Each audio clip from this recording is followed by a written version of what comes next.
नीचे पुराने ऊपर नए जमाने की बहू। माँ, मैंने चटनी में मिर्च और लहसुन लिया है। तुम्हें कुछ और तो नहीं डलवाना है ना इसके अंदर? नहीं बेटा। जी माँ।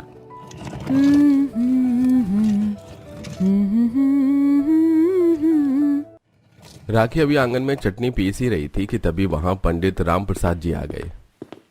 राम राम जी। राम राम पंडित जी।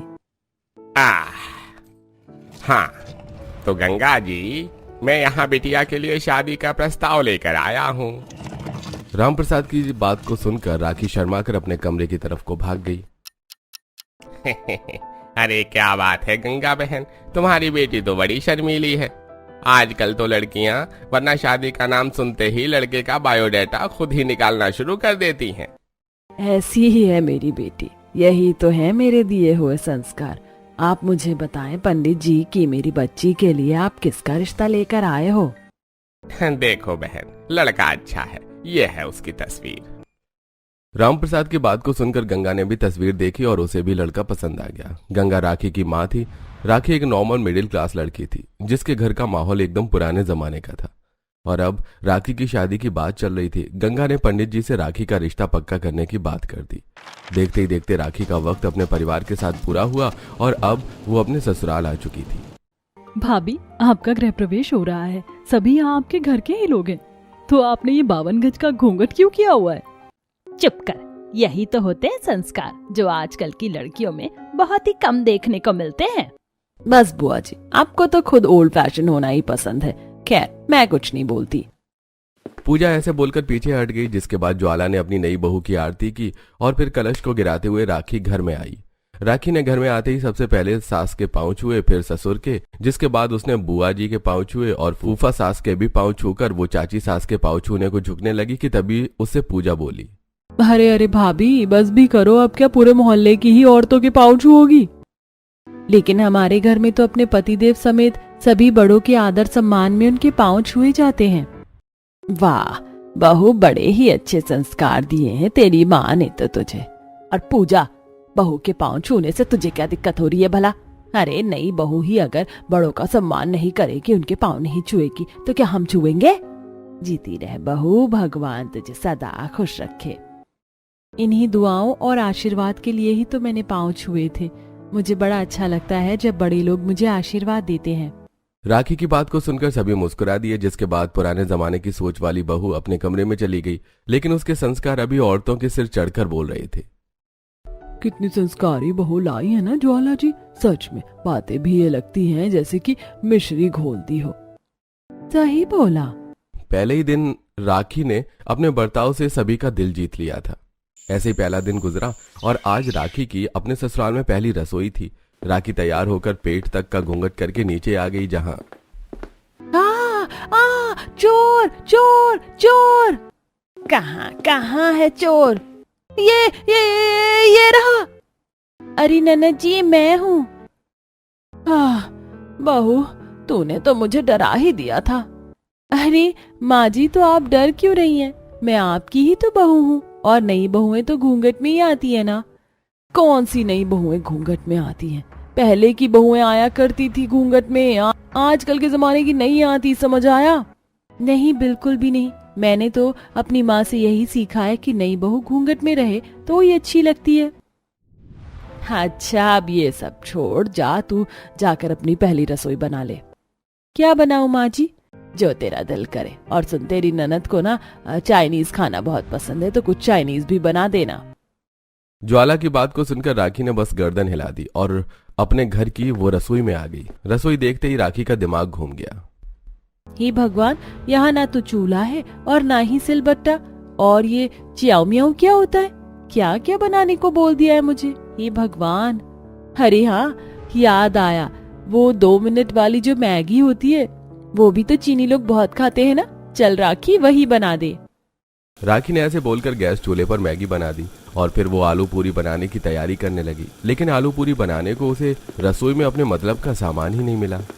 आलू पूरी में तो सारे खड़े मसाले कूट कर डाले जाते हैं, ऐसे ही ग्रेवी भी पीसी जाती है, लेकिन यहाँ तो ना मुझे ओखली दिखाई दे रही है ना ही सिलबट्टा। अब क्या करूँ? अरे हाँ, आइडिया, जरूर छत पर कोई पत्थर वगैरह होंगे। राखी ऐसे बोलकर रसोई से निकली और वो छत पर चली गई, जहां छत पर उसे एक बड़ा और एक छोटा पत्थर मिल गया और राखी उसको उठाकर नीचे रसोई में ले आई और उसको अच्छे से साफ करके उसने उसके ऊपर खड़े मसाले पीसना शुरू कर दिया। भाभी कहाँ तक काम पहुंचा? माँ, हे भगवान, भाभी आप क्या कर रही हैं? अरे क्या ननद जी, आप बात बात में यही पूछती हो, जानती नहीं हो क्या कि मैं क्या कर रही हूँ? हाँ तो अकल की दुश्मन भाभी जी, ये मसाला मिक्सी मशीन में भी तो कूट लिया जा सकता था ना। हाँ बिल्कुल, लेकिन मैं पीसूंगी नहीं। मैं तो शुद्धता के साथ खाना बनाती हूँ, इन सभी चीजों के इस्तेमाल से बचते हुए, समझी ननद जी? ये पत्थर घिसा हुआ खाना आपको शुद्ध लग रहा है? खैर, जो करना है करो, समझी? पूजा ऐसे बोलकर चली गई। राखी ने अपने तरीके नहीं बदले और उसने सब कुछ हाथ से ही काट पीट कर खाना बनाया, जिसमें कि उसे वक्त भी लग गया। लेकिन सभी को पुराने तरीके से बने खाने का स्वाद बेहद ही पसंद आया और राखी को खूब अच्छा शगुन भी मिल गया।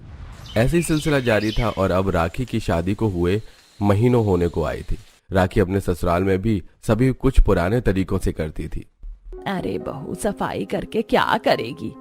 माँ जी बस झाड़ू के बाद पोछा लगाऊंगी और फिर कपड़े धोने को बैठूंगी, उसके बाद मुझे खाने के लिए मसाला कूटना है। अरे बेटा, तू इतने काम करती है, इससे अच्छा तो तू एक वॉशिंग मशीन ले ले और मसाले वगैरह कुटे हुए ही मंगवा लिया कर, या फिर मिक्सी में कूट लिया कर, तो तेरा घंटों का काम मिनटों में हो जाएगा। मैं जानती हूँ माँ जी की ये सब चीजें आज की जरूरत है, लेकिन मुझे सब कुछ पुराने तरीकों से ही करना अच्छा लगता है। मुझे ऐसा लगता है ना कि ये मशीन इंसान को आलसी बना देती है, इसीलिए मैं खुद को आलसी ना बनाकर एक्टिव रखना चाहती हूँ। लेकिन आप हो बस घर के कामों में ही एक्टिव। अच्छा, इसको कौन सा ऑफिस जाना है जो तू ये बोल रही है? बहुओं का घर के काम में परफेक्ट होना ही सबसे ज्यादा जरूरी होता है। ऐसा नहीं है माँ, अगर मेरी कोई भाभी पढ़ी लिखी होती ना तो मैं उनके साथ ऑफिस जाया करती। अरे तो तू उदास क्यों होती? अभी तो तेरा एक भाई बचा हुआ। अगर तुझे इतनी ही ख्वाहिश है एक मॉडर्न भाभी की, तो अपने भाई के लिए तू अपनी पसंद की बहू ले आना। ज्वाला की बात सुनकर बस पूजा मुस्कुरा दी, ऐसे ही राखी भी मुस्कुरा दी। ज्वाला का छोटा बेटा राम भी शादी के लायक हो चुका था, तो ज्वाला ने उसके लिए भी लड़की ढूंढना शुरू कर दिया। फिर क्या था, कुछ ही समय बाद राम की भी शादी हो गई और ईशा नाम की लड़की राखी की देवरानी बनकर अपने ससुराल में आ गई। अभी ईशा का अपने ससुराल वाले घर में गृह प्रवेश हो रहा था। अरे ये क्या बात हुई? बहू ने तो अंदर आकर किसी को आदर से प्रणाम तक नहीं किया। अरे बहू, तेरी माँ ने तुझे संस्कार नहीं सिखाए क्या कि बड़ों के पांव छुए जाते हैं? ओ प्लीज बुआ जी, आपको दिखाई नहीं देता क्या? देखिए मैं बहुत ज्यादा थक गई हूँ। 10 किलो का ये लहंगा, ऊपर से 15 किलो की चुन्नी, और आप चाहती हो कि इस भारी भरकम ड्रेस में मैं झुक झुक कर सभी के पांव छूं? मुझे अपनी बैक का ख्याल है। बाप रे, ये तो बहुत ज्यादा बोलने वाली लगती है। अरे दीदी, आप नई बहू से ऐसे क्यों बोल रही हो? बेचारी थकी हुई है। That's it. राम, चलो कमरे में चलते हैं, वैसे भी मुझे बड़ी थकान हो रही है। हाय हाय, देखो तो जरा कैसे पति से बोल रही है। हाँ तो पति से ही तो बोलूंगी कमरे में जाने को, या आपसे कहूं? चलो ना राम, मैं बहुत थक गई हूँ। देवरानी जी, जरा सी तो शर्म लिहाज आपके अंदर है या सब बेच खाई है? ऐसे सबके सामने हाथ कौन पकड़ता है? क्यों क्यों नहीं पकड़ सकती हूँ मैं हाथ? अच्छा, तो ये दादी अम्मा आपको अब भाभी हाथ भी पकड़ने से रोक रही हैं, क्यों भाई? अरे अरे, तुम लोग तो बेवजह ही लड़ रहे हो। ईशा बहू, जा तू अपने कमरे में चली जाओ और बाकी सब भी चलो आराम कर लो। ज्वाला की बात को सुनकर सभी मेहमान और घरवाले अपने अपने कमरों में चले गए। ईशा का कमरा ऊपर था तो वो अपने पति के साथ ऊपर चली गई। दोनों बहुएं घर में अब एक सिक्के के दो पहलुओं की तरह हो गई थी, जो दोनों एक दूसरे से बिल्कुल अलग होते हुए भी एक ही घर का हिस्सा थी। ऐसे ही अगले दिन। माँ, ईशा भाभी आ गई क्या नीचे? नहीं, अभी नहीं आई, जा तू उसे बुला ला। जी माँ। ईशा भाभी उठ जाओ। अरे अंदर से तो कैसी भी आवाज ही नहीं आ रही है। ईशा भाभी, अरे अंदर तो कोई भी नहीं है। पूजा ने नीचे जाकर भी यही सब बता दिया, जिससे सारे घर में ईशा की ढूंढ मच गई। अरे अभी आज तो ईशा का यहाँ पहला ही दिन होने वाला था, कहाँ चली गई ये लड़की? हे भगवान माँ जी, मैंने काफी बार सुना है कि कभी कभी काली नजर भी नई बहुओं को ले जाती है, अगर ईशा को भी वही। शट अप भाभी, अब तो ऐसी स्टूपिड बात ही करना। अरे माँ, भाभी कहीं छत पर तो नहीं है? पूजा ऐसे बोलकर छत पर चली गई, जहां उसने देखा कि ईशा क्रॉप टॉप और टाइट लेगिंग में वर्कआउट कर रही थी और मोहल्ले की सभी औरतें उसे घूर घूर कर बातें बना रही थी। ओह अच्छा, तो आप भाभी यहाँ पर हो। अरे पूजा, तुम? भाभी आप छत पर क्या कर रही हो? तुम्हें समझ नहीं आ रहा कि मैं वर्कआउट कर रही हूँ? वो तो मुझे दिख रहा है, लेकिन ऐसे खुले में वर्कआउट? भाभी ये एरिया ऐसा नहीं है कि यहाँ कुछ भी कर लिया जाए। देखो लोग आपको देखकर बातें बना रहे हैं। अच्छा ये? अरे ये तो बुद्धू लोग हैं, बनाने दो बातें। ये भगवान, तुमने ये क्या पहना हुआ है? कितने छोटे कपड़े। अरे खैर आप तो बोलो ही मत, पुराने जमाने की देवी। भाभी नीचे चलो, माँ परेशान है, और आगे से ऊपर मत आना वर्कआउट वगैरह करने। यहाँ लोग ज्यादा खुली सोच के नहीं है। पूजा की बात पर ईशा नीचे चली गई। ईशा की हरकतें देखकर राखी को अजीब लगा, क्योंकि वो इस सबसे बिल्कुल अलग थी। हे भगवान, ऐसे खुले में इतने खुले कपड़े, क्या इसको आज के जमाने का होना बोलते हैं? अगर हाँ तो फिर तो मैं तो पुराने जमाने की ही सही हूँ। राखी ऐसे ही हैरत में नीचे आ गई। कुछ देर बाद ही ईशा ने अपनी पहली रसोई बना ली, जिसको सभी ने एंजॉय किया सिवाय राखी के। भाभी सभी ने मेरी रसोई की तारीफ कर दी, बस एक आप ही चुप हो। कुछ तो बोलो। अगर मैं सच बताऊं ना ईशा, तो मुझे ये ज्यादा पसंद नहीं आई। क्या है ना कि हाथ से मसाले कूट कर बना हुआ खाना अलग ही होता है। अच्छा, अगर ऐसा है तो आप अपना खाना खा सकती हो, मेरे हाथ से बना खाना खाने की जरूरत नहीं है, ओके? अरे बहू, ये तू कैसी बात कर रही है? अपनी जेठानी से ऐसे बोलते हैं? तो मैंने क्या गलत बोला माँ जी? सही तो बोल रही हूँ। अगर इनको ये अच्छा नहीं लगा तो अपने हाथ का खाएं। ठीक है, यूं मत समझना कि ऐसे बोलकर तुमने मुझे नीचे दिखा दिया ईशा। अरे भाभी आप क्यों गुस्सा करती हो? ये राखी भाभी तो ऐसी ही हैं, इनको अपने कामों से ज्यादा कुछ और अच्छा ही नहीं लगता। आप इनकी बात पर अपना मूड मत खराब करो। आप तो खुश हो जाओ, आपने बहुत अच्छा खाना बनाया है और आप इनसे बेटर हो, क्योंकि आप घर और बाहर दोनों जगह के कामों में माहिर हो। दोनों देवरानी जेठानी की कलेश के बीच राखी कुछ नहीं बोल पाई और बस अपना सा मुंह लेकर वो नीचे आ गई। ऐसे ही थोड़ा और वक्त गुजरा और हर एक गुजरते दिन के साथ दोनों देवरानी जेठानी के तौर तरीकों से अलग होने की वजह से एक दूसरे से नफरत करने पर ही तुली हुई थी। सारे घर के कामकाज राखी करती थी और ईशा बाहर जॉब किया करती थी, जिसकी वजह से वो ज्यादा घर के कामों को नहीं देख पाती थी। अरे राखी बेटा, खाना बन गया क्या? हाँ माँ, बन गया। तो तू एक काम कर, ऊपर पूजा और ईशा भी दोनों अपने ऑफिस का कोई जरूरी काम कर रही हैं, तो उन दोनों को भी आवाज लगा ले। अच्छा माँ जी। बस लैपटॉप को संभाल कर बैठे बैठे काम करने को ना जानी ईशा क्या समझती है। मैं इससे बेहतर हूँ, मेरे बिना ये रह नहीं सकती। पूजा, ईशा, दोनों नीचे आकर खाना खा लो। राखी ऐसे सोच रही थी कि उसकी देवरानी की कोई अहमियत नहीं है। ऐसे ही ईशा अपने कमरे में पूजा के साथ बैठी हुई थी। चलो पूजा, खाना तैयार है, खाने चलते हैं। वैसे भी भाभी तो पता नहीं बस खाना बनाकर खुद को क्या समझती है। सही बोला भाभी आपने। पूजा ने भी ईशा की बात में हामी भर दी। दोनों ही बहुओं की एक दूसरे के दिमाग में कोई खास वैल्यू नहीं थी। ऐसे ही सिलसिला जारी था। दोनों ही बहुओं की आपस में बिल्कुल भी नहीं पड़ती थी और आज के दिन राखी को अचानक से अपनी माँ के घर जाना पड़ गया। माँ जी, मेरी माँ की तबीयत खराब हो रही है, तो मैं जरा घर को जा रही हूँ। इतने में मैं यहाँ नहीं हूँ, ईशा घर को संभाल लेगी। हाँ मैं संभाल लूंगी, मुझे किसी की जरूरत नहीं है, आप आराम से जाओ। ईशा को अभी तक सब कुछ बहुत आसान लग रहा था। उसने मजे से राखी से जाने को बोल दिया। राखी भी अपने घर आ गई और अब घर का सारा लोड ईशा पर था। भाभी को क्या लगता है कि उनके बिना मैं कुछ नहीं कर सकती? मैं सब कर सकती हूँ। अभी तो मैं अपने ऑफिस का असाइनमेंट निपटा लेती हूँ। बहू, अब राखी तो चली गई, तो तू एक काम कर, सबसे पहले तू बर्तन धो दे और फिर खाना बनाकर कपड़े धो देना। उसके बाद तुझे जो करना है वो कर लेना। पर माँ जी, नहीं ईशा, तुझे काम तो करना होगा, अब सारी जिम्मेदारी तेरी है। ईशा ऐसे बोलकर अपना ऑफिस का काम छोड़कर घर के कामों में लग गई।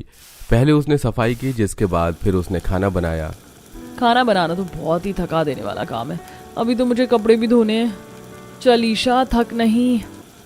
ईशा ने हिम्मत से काम लिया और फिर वो कपड़े धोने को गई, जहां उसने वो अपनी वॉशिंग मशीन में कपड़े धोए और फिर वो अपना ऑफिस का काम लेकर बैठ गई कि तभी अरे ईशा बहू, कहाँ है? एक कप चाय बना दे। हे भगवान, अब कोई काम नहीं। राखी भाभी, अरे लेकिन राखी भाभी तो है ही नहीं। चल ईशा, उठ जा। ईशा अपना लैपटॉप ही लेकर रसोई में को गई, जहां उसने अपनी सास को चाय बनाकर दी। अभी बस उसने चाय बनाई ही थी कि तभी कुछ पड़ोस की औरतें आ गई। अरे आओ आओ हेमा, रेखा और जया, बहू जरा सभी के लिए और चाय बना ला। जी, ये घर के काम तो खत्म ही नहीं हो रहे, मैं क्या करूं? ईशा पड़ोसनों के लिए भी चाय बनाने को खड़ी हो गई। उसने पहली बार जिंदगी में घर अकेले संभाला था। अब ईशा को अपनी जेठानी की वैल्यू का एहसास हुआ। इस एक दिन ने ही मुझे मेरी जेठानी की अहमियत सिखा दी। सच में मैं गलत थी, उनका काम आसान नहीं है। अगर मैं नए जमाने की बहू हूँ तो इसी में ही मैं बेटर हूँ। हम दोनों एक बराबर हैं। ईशा को इस बात का एहसास हो गया था। वो राखी से माफी मांगने को सोच चुकी थी। फिर कई दिनों बाद राखी आई, लेकिन इस बीच ईशा को उसके घर जाना पड़ गया और अब राखी अकेली थी। मेरे आते ही खुद चली गई। खैर मुझे क्या, मुझे किसी की जरूरत नहीं है, मैं अकेले भी सब कुछ कर सकती हूँ। राखी को खुद पर बड़ा यकीन था। वो घर के कामों को अच्छे से कर ही रही थी कि तभी उसके दरवाजे पर पार्सल वाला आया। हाँ भैया, आपको क्या देना है? कुछ नहीं देना, पेमेंट ऑनलाइन हो चुका है। आप बस मुझे ओटीपी बता दीजिए। ओटीपी? ये क्या होता है भाई? राखी ओटीपी के नाम से ही घूम गई। फिर उसने पूजा को फोन किया और उसने पार्सल वाले को ओटीपी बताया। ऐसे ही कुछ देर बाद राखी रसोई में गई तो उसने देखा आटा नहीं था। अरे नहीं, आटा नहीं है, अब क्या करूं? अब रोटी कैसे बनेगी? यहाँ से तो आटे वगैरह की दुकान भी बड़ी दूर है। ईशा होती थी तो 1-2 क्लिक में ही सारे काम करवा देती थी। अब मैं आटा कहाँ से लाऊं? राखी को जरा भी बाहर की दुनिया की नॉलेज नहीं थी, जबकि ईशा को अच्छे से ये सारे काम आते थे, जिससे अब राखी को भी ईशा की अहमियत पता चल रही थी। राखी को न चाहते हुए भी घर से निकलना पड़ा और आटा लाना पड़ा। अभी राखी बस आटा लेकर आई ही थी कि तभी घर में मेहमान आ गए। भैंस की पूछ, अब ये मेहमान कहाँ से टपक गए? घर में तो कोई नाश्ते पानी का सामान भी नहीं है। इन सभी को मैं क्या खिलाऊंगी? ईशा होती थी तो खाना वाना भी घर में ही मंगा लेती थी, लेकिन मुझे तो ऐसा कुछ नहीं आता। हाँ, मैं गलत थी। माना कि मैं घर के कामों में अच्छी हूँ, लेकिन ये पुराने जमाने की बहू नए जमाने की बहू के बगैर अधूरी ही है, और इस बात का एहसास मुझे अब हो रहा है। राखी भी अब ये मान चुकी थी कि बिना ईशा के वो अधूरी है। ईशा भी 2 दिन घर से बाहर रही, जिस बीच राखी को उसकी बहुत ही ज्यादा कमी महसूस हुई। और जब ईशा घर आई तो राखी ने उसे गले से लगाया और आखिर तुम आ गई ईशा। पता है, ये घर तुम्हारे बिना अधूरा है, और आपकी भी इस घर को उतनी ही जरूरत है जितनी की मेरी है। नई बहू पुरानी बहू के बगैर कुछ भी नहीं है भाभी, सच्ची। और जब बहुएं मिल गई तो मैं सोच रही हूँ कि हम अपनी रहने की भी जगह बदल लें। चलो भाभी, हम मिलकर रहा करेंगे, माँ बाबा ऊपर रह लेंगे। राखी और ईशा की बात सुनकर घर में सभी मुस्कुरा दिए। बस फिर क्या था, दोनों बहुओं को अब एक दूसरे की अहमियत का एहसास हो गया था, जिसकी वजह से उन्होंने अब साथ साथ रहना भी शुरू कर दिया। कुछ ईशा राखी से सीखती थी तो कुछ राखी ईशा से सीखती थी, और अब दोनों बहुएं मिलजुल कर खुशी खुशी रहती थी।